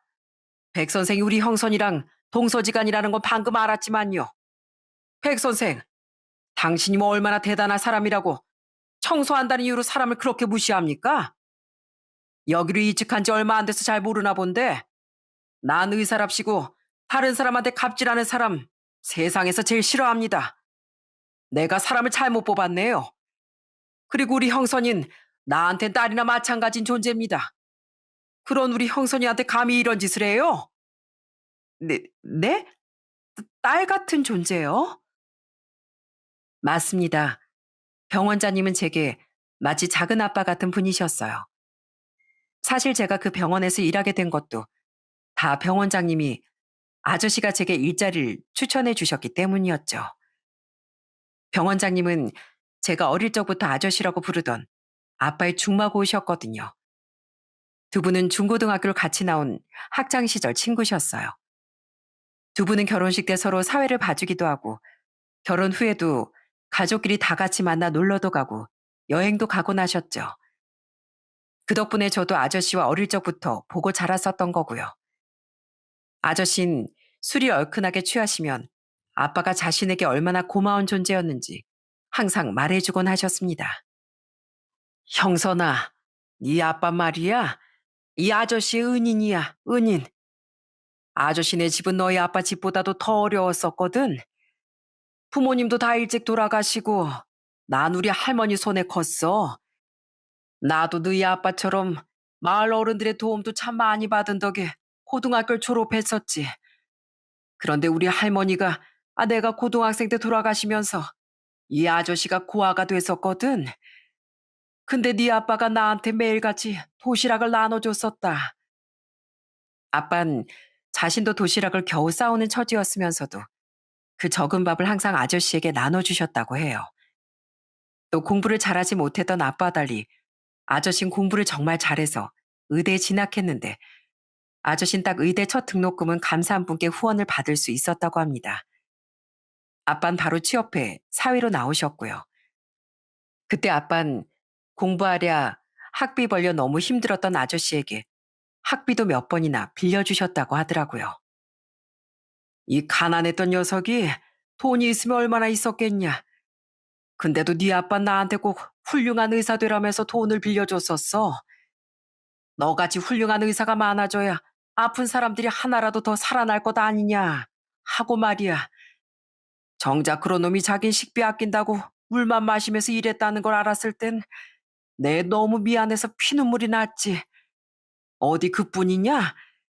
내가 전공의 생활한다고 잠도 못 자고 거지꼴로 생활할 땐 직접 병원까지 와서 도시락까지 사다 주던 천사였어. 네 아빠가. 아유 얌마. 술 그만 마셔. 술만 마시면 그 얘기야. 나중에 너 내가 빌려준 학비 다 갚았잖아. 그리고 뭐 나만 의리 챙겼냐? 너도 나한테 잘했어. 친구끼리 그거면 됐지. 은희는. 모르는 소리 마라. 돈 있을 때야 1,000만 원도 쉽게 빌려준다지만 없을 때 나눠주는 건 정말 아무나 못하는 일이야. 친구야, 난 내 인생에 너 하나 얻은 것만으로도 더는 바랄 게 없다. 내가 비록 딸은 없지만 나중에 우리 아들 녀석은 꼭 형선이랑 결혼시킬 거야. 그런 두 분의 우정이 정말 보기 좋다고 생각했습니다. 아저씨는 아저씨 아들이 대학 동기와 결혼했을 땐 우리 형선이를 며느리로 못 들였다며 굉장히 아쉬워하기도 하셨죠. 그런 아저씨는 저희 아빠의 장례식 땐 세상이 무너진 듯 통곡을 하기도 하셨고요. 만배야, 이놈아, 세상에 나쁜 놈이 얼마나 많은데 왜 너 같은 놈이 이렇게 허무하게 간단 말이야? 등산도 다음 주에 나랑 같이 가자니까 이 나쁜 놈아. 나만 두고 왜 가냐? 왜 가? 그런 분이었기에 아저씨는 아빠가 돌아가신 후 엄마와 저 그리고 오빠의 안부를 더 자주 묻곤 하셨습니다. 가끔 새언니와 저희 남편과도 함께 식사를 한 적도 있는 분이었으니 정말 가족이나 마찬가지인 사이였던 거죠. 그런 아저씨는 저희 가게가 망했을 때 제게 직접 자신의 병원의 일자리도 구해주신 겁니다. 보통 이런 병원은 용역업체를 부르는 곳이 많은데 아저씨는 절 직접 고용해 도움을 주셨던 거죠. 너랑 같이 일하게 되면 아저씨도 마음이 좀 든든할 것 같구나. 가까이에서 일하면 내가 널 잘 챙겨줄 수도 있고. 근데 전 병원에서 할 수 있는 게 없는데요. 내가 어떻게 자리 하나 마련해 주마. 우리 병원에 마침 청소 인력도 필요한데 내가 월급도 잘 쳐주고 정직원을 받아줄 테니까 여기서 미아원 일 해보는 건 어떠냐. 다른 것도 좀 도와줄 일 생기면 도와주고. 아저씨는 이렇게 어떻게든 제게 자리를 마련해 주려고 노력하셨고 심지어 연봉도 넉넉하게 챙겨주셨어요. 이게 제가 생소했던 청소일을 시작하게 된 계기였죠. 그런 아저씨께 전 굳이 동서와의 관계를 이야기하진 않았었는데 딱 그날 아저씨는 동서의 못된 행동을 목격하셨던 겁니다. 대충 아저씨가 저희 아빠 친구분이었다는 걸 듣게 된 동선 입을 떡 벌리며 어쩔 줄을 몰라 했고요. 죄송합니다, 원장님. 전 형님이 원장님이랑 그런 관계일 줄도 모르고. 몰랐으면 사람 막 대도 되고 알았으면 안 그랬을 거라고요? 백 선생은 사람 대하는 방식이 그렇게 계산적인가 보죠? 여기서 일하는 분들, 의사든 간호사든 청소부든 모두가 똑같이 중요하고 존중받아 마땅한 분들입니다. 사람 살린다는 의사가 그렇게 계산적으로 사람 금 매기고 함부로 대하면 쓰겠어요? 그럼 아예 나중에 환자도 가려서 받겠네요. 아니에요, 원장님. 그런 게 아니고요. 제가 사실 오늘 기분이 좀 안 좋은 일이 있어서 실수했습니다. 죄송합니다. 왜 사과를 나한테 합니까? 형선이한테 해야죠. 그리고 앞으로는 기분이 좋든 안 좋든 사람 그렇게 함부로 대하지 마세요. 백 선생한테 다른 사람 무시하고 막 대할 자격 없으니까. 열심히 하겠다고 하길래 내가 믿고 고용했는데 백 선생 내 앞으로 지켜볼 겁니다. 알겠어요? 네, 앞으로 잘하겠습니다. 형님, 죄송해요.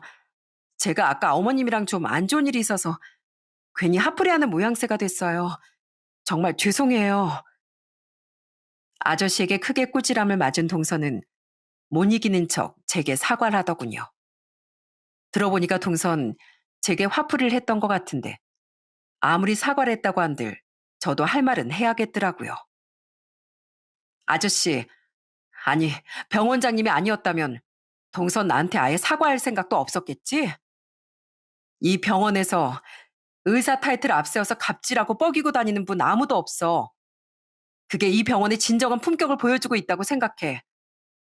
근데 동선 내가 본 의사 중에서 가장 볼품없고 품격도 없는 사람이야. 그리고 어머님이랑 무슨 일이 있었는지 모르겠지만 어머님 아무 이유 없이 화내고 그러실 분 아니거든? 아마 서방님 관련된 일이 아닐까 싶은데 이참에 내가 맏며느리로서 하고 싶은 말이 있어. 서방님한테 좀 똑바로 해. 결혼했으면 책임감을 가지고 가정에 충실할 줄도 알라고. 진정한 의사 자격도 아내 자격도 못하면 동선 대체 이 사회에서 무슨 역할을 해낼 수 있겠어? 저는 얼굴이 불그락 푸르락해진 동서에게 일침을 가했습니다. 동서가 먼저 시어머니와 일을 들먹이며 가족 일을 꺼냈으니 저도 이참에 시동생 일을 언급도 하면서요. 그렇게 제게 화풀이를 했던 동선 본전도 못 찾고 이미지만 구기고 말았죠. 그날 퇴근한 후 시어머니께 무슨 일이 있었냐고 여쭤보니 시어머니는 분통을 터뜨리시더군요. 오늘 동진이가 어제부터 너무 아파서 회사도 못 갔다길래 내가 죽이랑 겸사겸사 반찬 좀 싸들고 걔네 집에 갔었다. 저번에 들어보니 당연히 집에 먹을 것도 없을 것 같길래. 근데 세상에 아주 집이 개판이더구나. 옷은 여기저기 다 널려 있고 배달시켜 먹은 일회용기는 정리도 안 돼 있고 냉장고에 유통기한 지난 음식만 몇 개가 남아 있더라고. 내가 진짜 참으려고 했는데 너무 부하가 치밀어서 둘째 걔한테 전화했었다. 시어머니는 시동생이 아프던 말든 죽을 끓여주긴커녕 개판인 집은 신경도 안 썼던 동서에게 분노가 폭발하셨던 겁니다. 동선 아픈 시동생을 두고 전날엔 혼자 떡볶이를 배달시켜 먹었다고 하더라고요. 아마 저 같았어도 바로 뚜껑이 열렸을 거예요. 시어머닌 동서에게 전화해 정말 큰 난리를 치셨던 거죠. 그리고 그 직후에 절 마주친 동선, M1 저에게 치졸한 화풀이를 했던 거고요. 제 일도 그렇고 시동생 일도 그렇고 진짜 자기밖에 모르는 못된 여자다 싶었습니다. 그 뒤 동선 당연히 병원에서 아저씨의 눈총을 많이 받았었는데요. 제겐 그러지 못했지만 가만 보니 동선 간호사들과 같은 의사가 아닌 다른 직원들에게 정말 함부로 행동을 하더군요. 병원장인 아저씨의 눈만 피해서요. 이런 거 하나 똑바로 체크 못해요? 하긴 그러니까 간호조무사는 하고 있지. 한심하게. 아 됐어요. 내가 당신 같은 사람한테 뭘 바라겠어요? 와, 진짜 말로만 듣던 개념 없는 의사가 저런 사람이구나 싶었습니다. 한 명도 아니고 누구에게나 다 그러고 다녔으니 그 이야기가 아저씨 귀에 안 들어갔겠어요? 그 뒤로 아저씨는 동서에 대해 더 알아보셨는데 알고 보니 동선 이전에 병원들에서도 갑질을 하다 자주 이직을 하게 된 거라고 하더라고요. 실력이 있으면 뭐합니까? 사람 기본 인성이 안 되어 있는데요. 아저씨는 결국 얼마 되지 않아 동설 내보내버리셨죠. 더 잘 알아보고 사람을 뽑았어야 했는데 내 잘못이다. 사람을 잘못 뽑아도 너무 잘못 뽑았어. 동서가 나갈 때 정말 누구 하나 아쉬워하지 않았습니다. 오히려 박수를 치며 꼴 좋다고 대놓고 말하는 사람도 있었죠. 진짜 살다 살다 저런 무례한 사람은 처음 봤다니까요. 원장님이 열받아서 저 여자 뽑지 말라고 아는 병원장님들한테 소문 쫙 내셨대요. 아직 이직할 때도 못 정하고 나가는 거라는데 제발 아무 데서도 안 받아줬으면 좋겠어요. 동선 마지막에 괜히 제게 눈을 흘겼는데요. 제가 피하지 않고 뭘 보냐는 식으로 쳐다보자 콧방귀를 끼며 사라져버렸죠. 그 뒤 동선 계속 이직 자리를 찾지 못한 상태였다가 시동생에게 근데 이혼까지 당했습니다. 결혼한 지 고작 1년 3개월 만에 파경을 맞은 거예요. 사실 두 사람은 아직 혼인신고도 안 한 상태였기에 이혼도 아니었지만요. 그렇게 시동생이 이혼하게 되니 시부모님은 속이 다 시원하다며 트름까지 꺽 하시더라고요. 아휴, 진짜 내 10년 묵은 채증이 다 내려가는구나. 이젠 두 발 뻗고 잠도 잘 자겠어.